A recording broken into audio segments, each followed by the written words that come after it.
Finally, something watchable. Jesus Christ, TNA, was that so hard? Look, I wasn't giving TNA much credit going into their Monday debut. I mean, the last couple weeks of Impact had been just awful.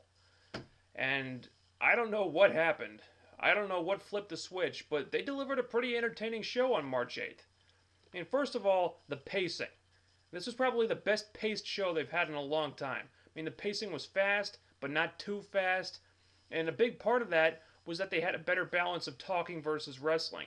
And I think going live had a lot to do with that. I mean, if you've seen Impact before, then you know that show tends to be really heavily post-produced. And that's a crutch that they lean on way too much for their own good. It's like the writers see that they have all the tools to do 50 pre-taped segments in a row, so they figure, might as well use them. And that's when we get all the countless segments of Mick Foley going to charm school, and Jeff Jarrett mopping the bathroom and flipping burgers that take up literally half the damn show.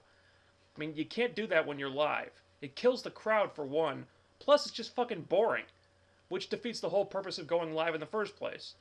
So, when you can't post-produce the crap out of the show, your option is to have more wrestling, and that's what we got. And something that helped the pacing a lot was the Overrun. Spike TV gave them an 8-minute Overrun, and I hope to God they let TNA have it every week because it helped so much. I mean, there was more time for wrestling, they didn't have to rush through every segment, and it gave them time for a decent length main event. And if this show had happened on Thursday without the Overrun, they would have done what TNA always does. They would have taken every damn thing that happened in that main event segment and squeezed it all into the last 2 minutes. And it would have sucked. Also, that extra time lets them finally allow segments to breathe. You know, little things they threw in, like actually following up on the Sting heel turn after it happened, with that backstage segment with Dixie Carter, instead of just cutting away to something else immediately, or showing the beautiful people celebrating backstage after they won the Knockout Tag titles.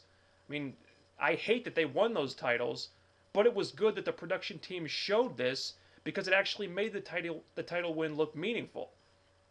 I mean, I know it probably sounds really trivial, but just taking the time to show the wrestlers reacting to things that happen really does help. Really does do a lot to help sell something. And very rarely does TNA actually do this. I mean, usually it's just something happens, cut away, next segment. Something happens, cut away, next segment. Boom, boom, boom. That just doesn't work. When you do it like that, nothing that happens ever has any resonance. So this was much improved, and hopefully they can keep it up. Now, the one thing they didn't really apply this to was the Beer Money heel turn. And that's why the heel turn didn't really work for me. I mean, Jarrett confronts Beer Money, and then it's, hey Jeff, we're heels now. Whoa, bet you didn't see that coming. You know, that whole sequence just felt rushed and thrown together. I mean, I don't have a problem with them turning heel. I'm fine with that.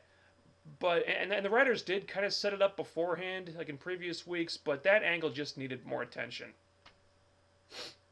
Anyway, something else that was improved.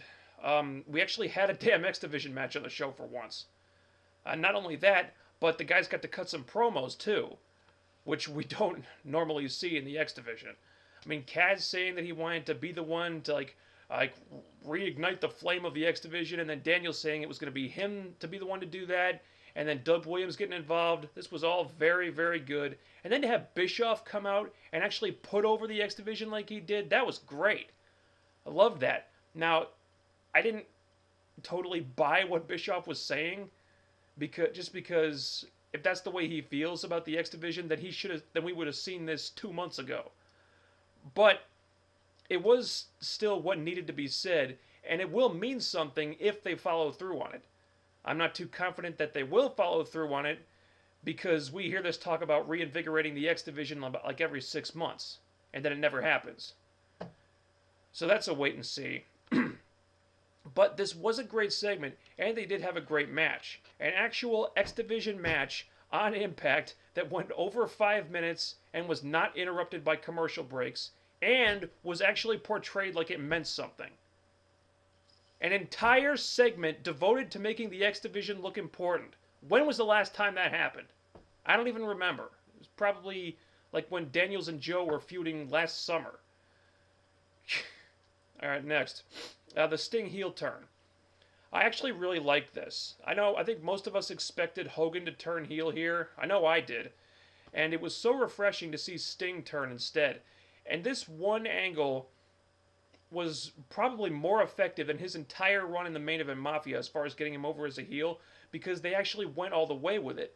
Because when Sting was in the Main Event Mafia, he would never act heelish past a certain point because, well, he just didn't want to, I guess. But now it's like, okay, Sting's the heel, Van Dam's the face, everything is clear cut. They'll probably play it like Sting doesn't trust Hogan. He blames Hogan for destroying WCW. He warned Dixie to not bring him in, but she did it anyway, and now she's got to live with the consequences or something like that. That's cool. That makes sense. That's the way I do it. And yeah, I mean, this whole thing did pretty much crap on Rob Van Dam's debut, but I didn't really want him to show up anyway, so it didn't really bother me that much.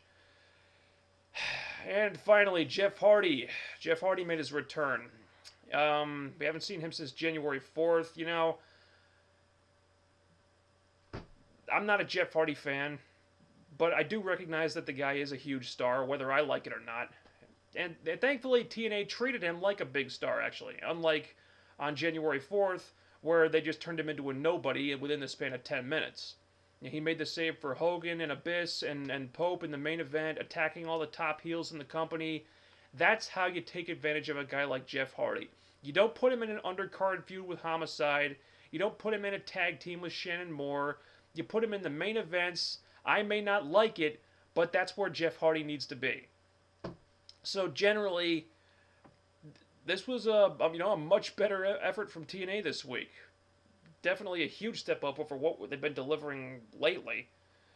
And now that this show is in the books, hopefully TNA can get back to business. And that starts with building up Destination X. Because they got a lot of work to do to sell this pay-per-view.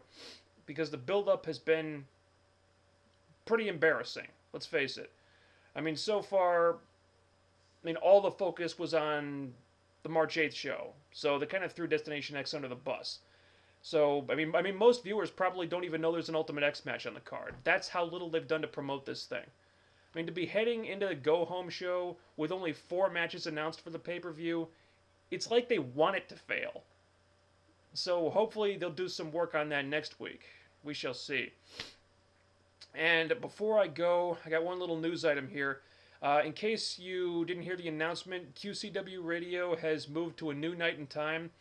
We're not on Saturdays anymore. The show is now on Monday nights at 11:30 p.m. Eastern, right after Raw and Impact.